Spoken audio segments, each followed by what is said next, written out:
Action. Yeah. Okay. Hey, So the first question is, why did Meyer, the name's wrong, why did Meyer choose to incorporate the story of Cinderella into her story? Why has the fairy tale remained popular for adaptations and retellings over the years? So I guess let's start with, why do you think she incorporated it?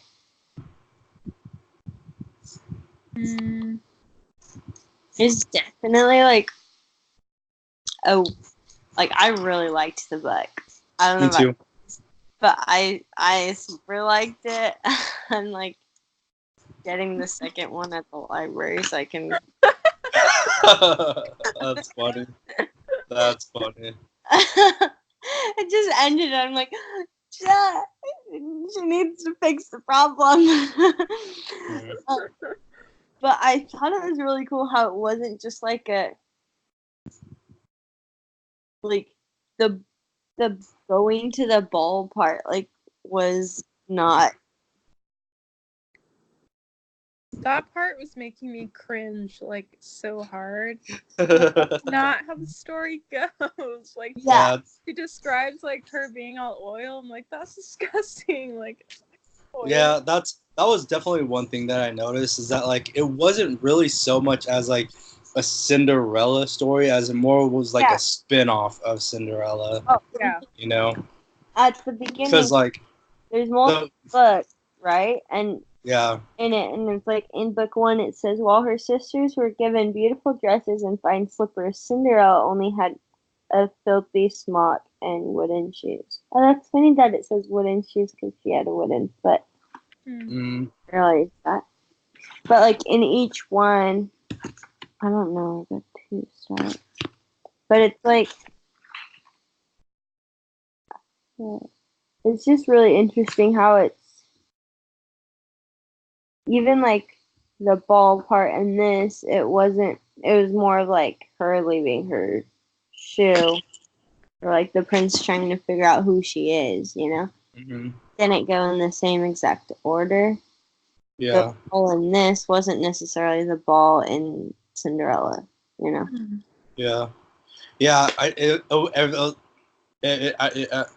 But like as I was reading it, I was like, I mean, it's got Cinderella in it, but this isn't Cinderella. Like right from the very beginning, like how her and one of the stepsisters, Peony, how they get along, I was like, yeah, that's not true. Yeah. You know, it just like that alone, I was like, this is obviously going to be different from like Disney's Cinderella, you know? Yeah. Well, yeah, she didn't have a fairy godmother. Like, she. Yeah. But, like, at the same time, she didn't get all of the. Like, she didn't personally get the stuff, you know? Like, she happened to come across the car and fix it up herself, which was clearly a pumpkin because it was. And, but, like, the dress and stuff, like, that is from Peony, and then the gloves. I thought the prince was going to give her a dress, but then he just gave her gloves. Like, come on, prince. Dang. But, like, it wasn't, it was interesting how she didn't, like, get money and then go get it herself, like, but it was, like, from different people that her fairy godmother came about. That was interesting. Yeah. It's got like the same elements, they're just different. Yeah. Yeah.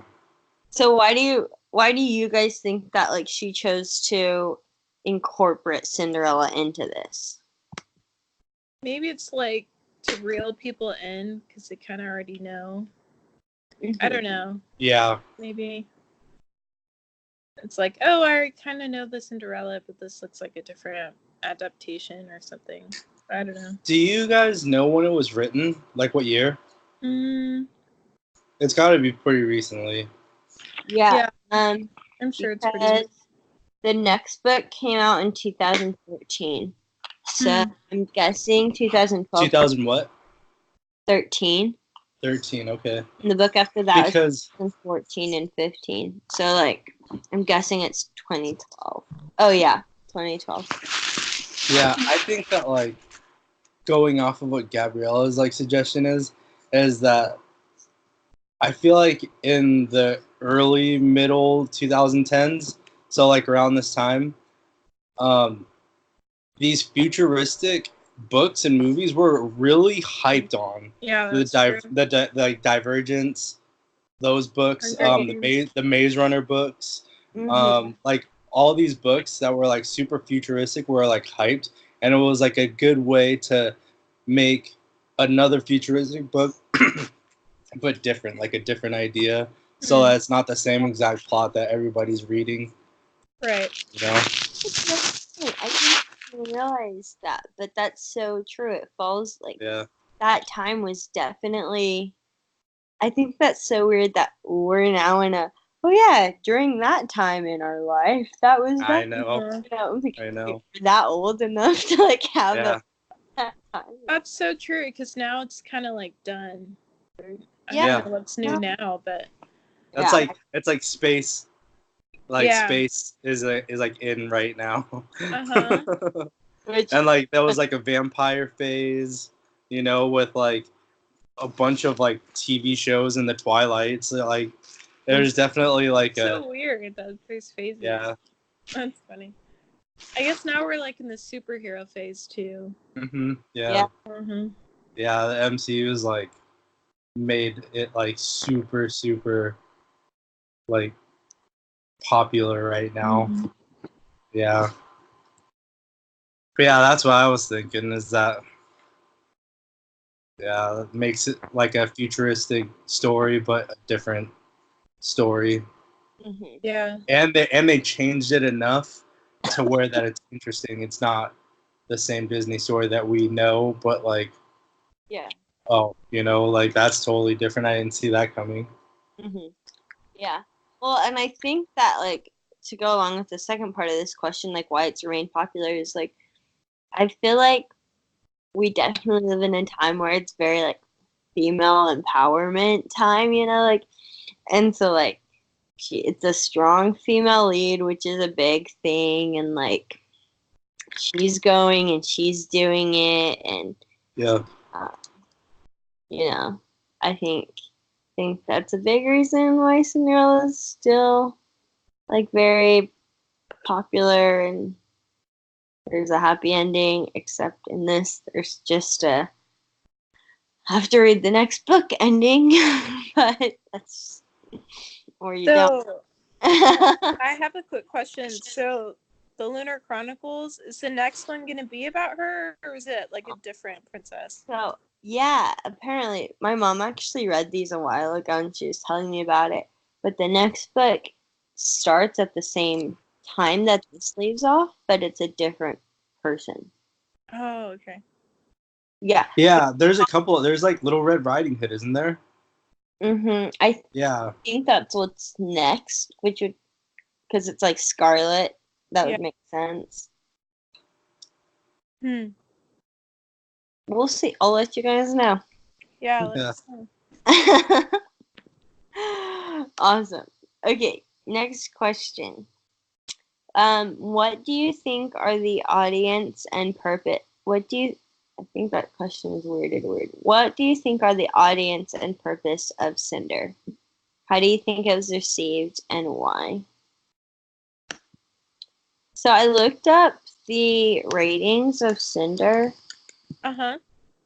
And it was like 4.2 to 4.5 depending on what you looked at.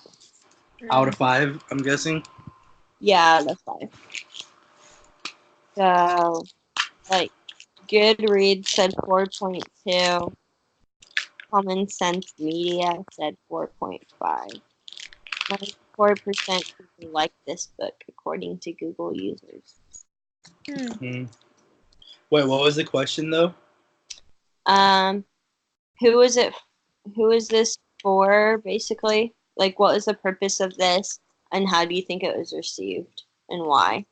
And I think it goes along with what you were saying, Isaac, is, like, I think it was received really well. Like, like when I was telling people I'm reading Cinder, they're like, "Oh, the book, da da da." Like they've all heard about it and stuff, you know. And I think well, I've heard of it too. Like even before we started reading, I like looked at the list. And what's funny is I didn't know that it was about Cinderella. I just heard of the book, and I heard like a lot of people talking about it and saying that I should read it. Yeah. I think it goes along with the fact that like it was definitely during that time of like futuristic stuff, you know. Yeah. That's why it was received so well. I think she wrote it really well, you know, like her aim was for probably like youth and young adults. Like it was definitely very clear, you know, because 16-year-old girl. Yeah. You know. And like with like the young adults and teenagers and like their relationship with technology. So like the idea of like androids and cyborgs, like it's not going to interest anybody who's, you know, in their 50s, but for me I'm like, oh, that's freaking pretty cool, you know. Yeah. When she was like when she put the chip of Nancy, however you want to say it, like Prince Kai's android in, and it was like user unknown, like trying to connect. I'm like, who are you connecting to? Like, don't connect to bad people. There was definitely like a bunch of things that I didn't see coming. Like, I was pretty surprised that like just the whole story development. Yeah. I like when they were talking about that like I forgot what they're called, when the stepsister brought them up and they were like talking about like these horrible people in this other, you know, yeah, and I was like, oh, what a, because they didn't talk about that like at all. They never really talked about it later on, so I thought it was just like a brush under the rug, and then here they come like being a major part of the story. And I was like, holy crap, I did not see that coming. The only reason I knew that was coming was the back of the book.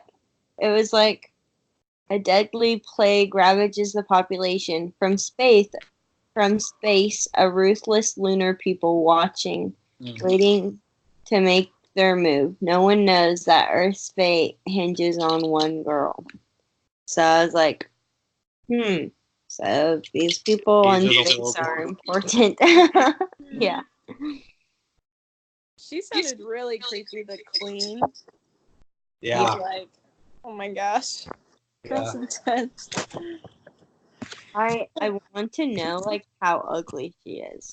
Yeah, I was trying to picture in my head. I don't know. They'll definitely make a movie on this. I'm sure they will. Oh, definitely. Definitely. Yeah, I feel like they make a movie about everything. They just can't come up with that. And like how well the movies did, like Maze Runner and Divergent and Hunger Games. Yeah, all those movies did awesome. So honestly, like that's funny that the reason why I mentioned it is because when I was reading it, the whole time I was reading it, I was consistently thinking this would be an awesome movie because she does a really good job at explaining the visuals. Like she does a really good job at like describing and like how dramatic it is. And I like was always thinking, man, this would be a really awesome movie. Yeah, the imagery. I think she does a really good job. Like I was looking at it, even the first, it starts off saying, the screw through Cinder's ankle had rusted, the engraved cross marks worn to a mangled circle. Like, just the very beginning. Like, exactly. Like, what? Because I didn't know she was a cyborg or anything. I'm like, I know. Girl has a screw in her leg. Like, what is happening? Yeah, I had the same reaction. But, yeah. The same reaction. Or even when they cut out the ID chip, I was like, what? So gross. when she cuts her own out. Is that what you mean? Yeah. Yeah, and, I like, know. when she cuts her sisters out, I was like, oh my gosh, I can't do that. That's crazy. Yeah, I was like, wait, you're really having her die? Like, come on. I was surprised when she died. Yeah, I was like, well, what's funny is that when she got the plague and like their relationship, I was like, well, she's obviously not gonna die, and then she dies, and I'm like, what the heck? Yeah. Goes against everything that I know. Yeah. What? Totally. And she's like 14, they said. I was like, come on, dude. Like, you gotta let her live a little bit longer. Well, it's like so sudden. But like, I thought that was really interesting how like they used that, like the Audrey, the evil stepmother, like used it as a way to like get rid of her twice. You know? Like, Yeah. I thought that was interesting. Totally. Okay. What societal attitudes, values, or ideas are conveyed and challenged in this book? One of the societal values that I noticed in this book are caste systems. Just because like of royalty, middle class, and then like cyborgs, and how it like specifically mentions that cyborgs are just not treated like people, even though they are half people. They're just super treated poorly, and they're like thrown into this huge pit of like, here, go test this, go test and see if we can find a cure for this plague, even though we won't, and you'll die, but you could go ahead because you're a cyborg and not a human. So that was one of the things that I actually brought up in my like little summaries, that I thought about a caste system and how there's royalty, there's middle class, and then there's a very distinct difference between the lower class and royalty. Yeah, like to go along with that, I think like the idea of being prejudiced as well.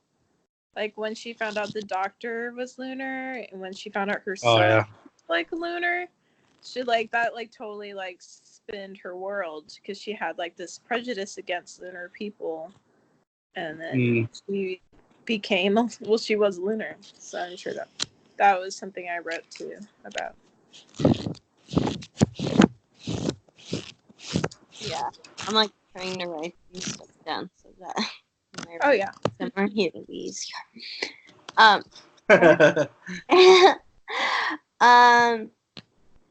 Something that I saw as like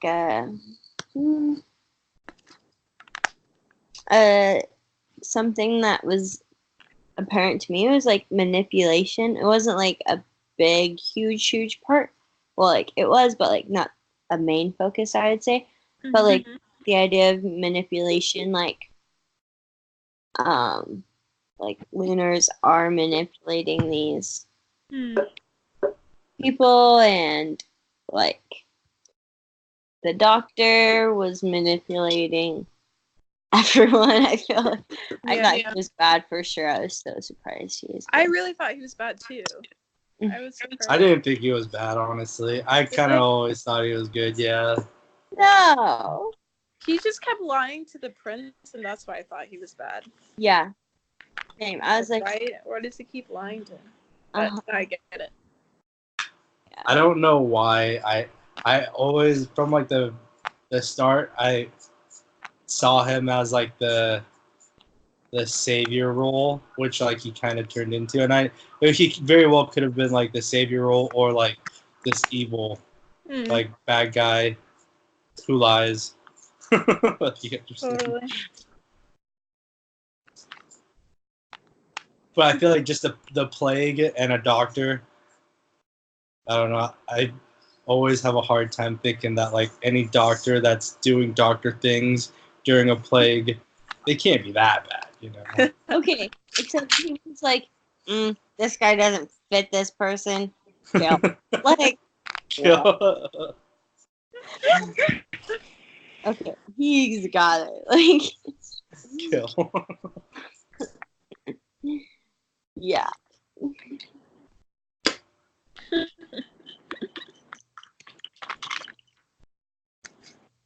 Okay. What other things did I notice? What did I write down? I wrote self versus self because there's a lot of like filling in their role. You know, with Prince Kai, him filling in being an emperor, and then with Cinder, like finally, like I think it goes like with you, you were saying, Gabriella, like the idea of being prejudiced, but then also realizing like, okay, like this is me, like I'm going to fill this, you know? Yeah. Totally. What do you guys think the main theme was? I think for me it was kind of hard picking like a main theme because for me it was more of like, okay, this is a good read, not like it was hard for me to like think of like digesting this book instead of just like having a good chill read, you know? Yeah. Mm-hmm. Yeah, but I don't know what list of themes that I put, but my computer is being slow. So, but one of the main themes, I guess, for me was just like a underdog story of this cyborg who, little do we know, is a queen. You know who, and it's in Cinderella, it's a little different because I mean she was always just like a regular person who then marries the prince and then she's a princess, but like the whole time she's literally royalty that like that like that we don't know, but she, being a cyborg, she's just like living this horrible life. She's a mechanic. She's nothing like really that like amazing, but she is royalty. So, and then by the end, we do know. Totally. I thought about how, I don't know, like this is the main theme, but I thought like how they're like the characters' experiences kind of shaped who they were instead of their like label, I guess. So like with Cinder, like she turned out to be like this really powerful person, even though she was supposed to be like the lowest of the low, being a cyborg. Where her like experiences like shaped her to be like her true self. Does that make sense? kind of. Kind of. It's like how like through your experiences like you realize like who you are or like who you want to be, I guess. If that makes sense. I don't know if that's like a main thing, but I saw that too. What do you think her experiences were that made her realize that? I think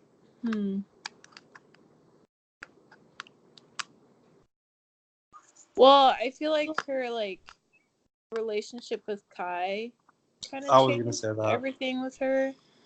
Like just having like I guess another like because everyone who was human like treated her like crap, and then like she had like this relationship with Kai. I think that like gave her a lot of confidence.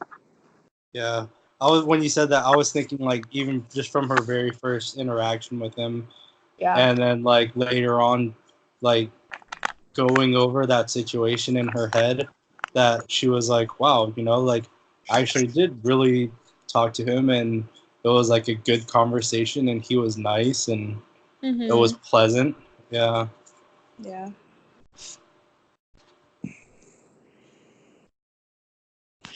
Okay. Cinder challenge conventional literary forms and genres? Say that one more time. How does Cinder challenge conventional literary forms and genres?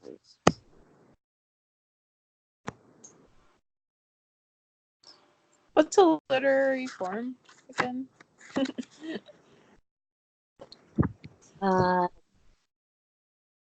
For me, I have a hard time differentiating between literary forms and literary elements.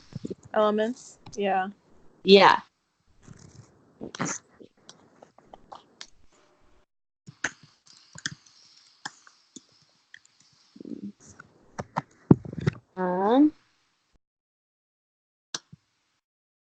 A literary form. When I asked Google what a literary form is, it says a literary genre is a style of writing. So,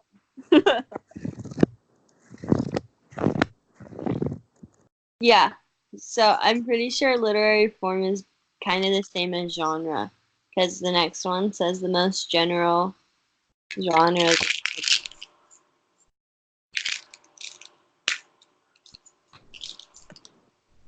Literary forms.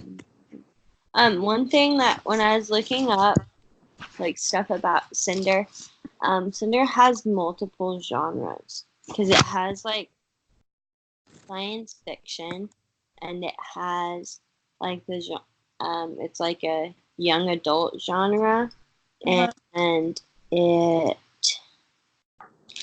was romance in there or not really? Like romance is a genre. A little bit.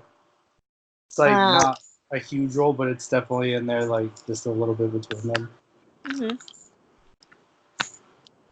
Okay. Major literary forms include nonfiction, prose, fiction, prose, poetry, and drama. So there you go.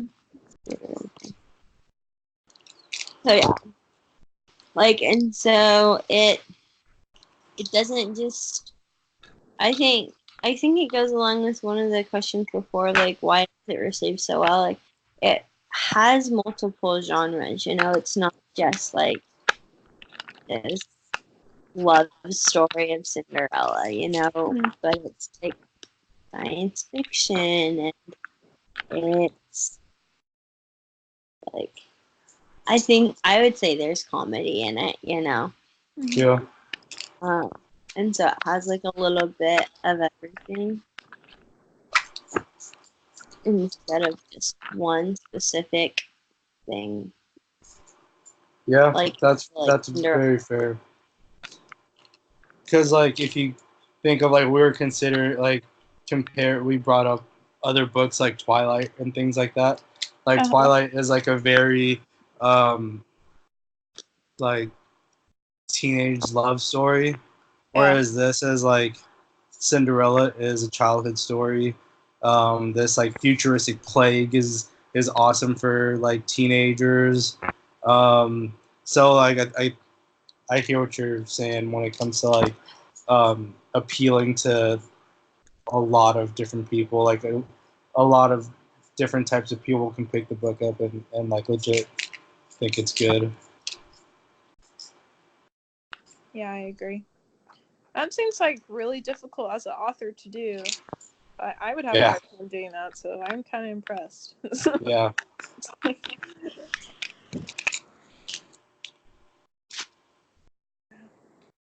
Okay, last question. How are we doing on time, Meg? That's good. That's the last because we're at 29 minutes. Okay, last question is each group member should share a thesis statement that tells a novel's message about a particular theme. And then we can help each other strengthen ours. Okay.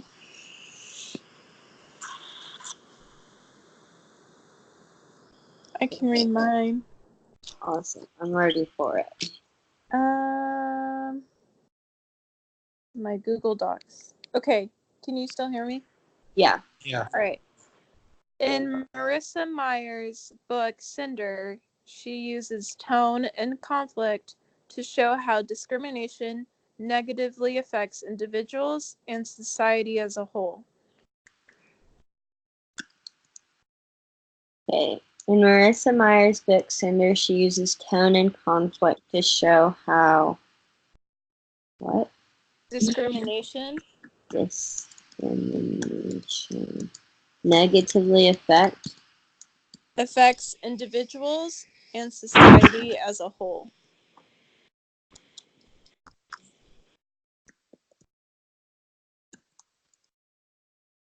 Nice.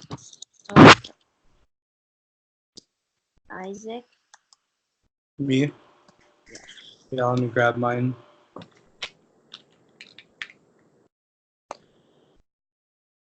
Okay.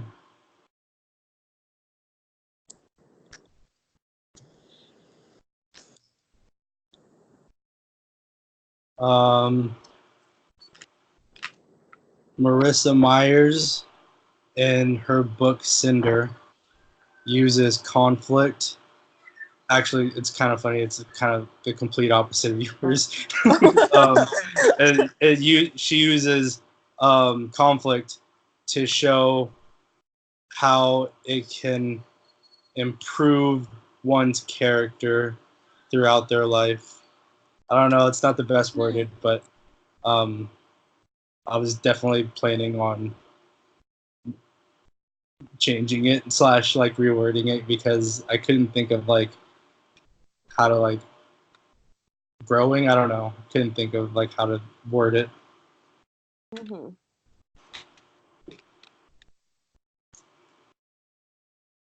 Maybe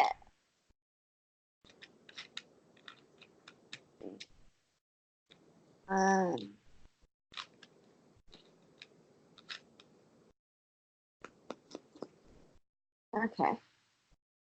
Cool. I'll share mine and then we can talk. Yeah. Okay, where did I write mine? I wrote like half of it because I don't know what I want it to be in order. I said in Marissa Meyer's book Cinder, she uses dramatic irony, illusion, and imagery in order to. But that's where I got stuck. But it's mostly like in order to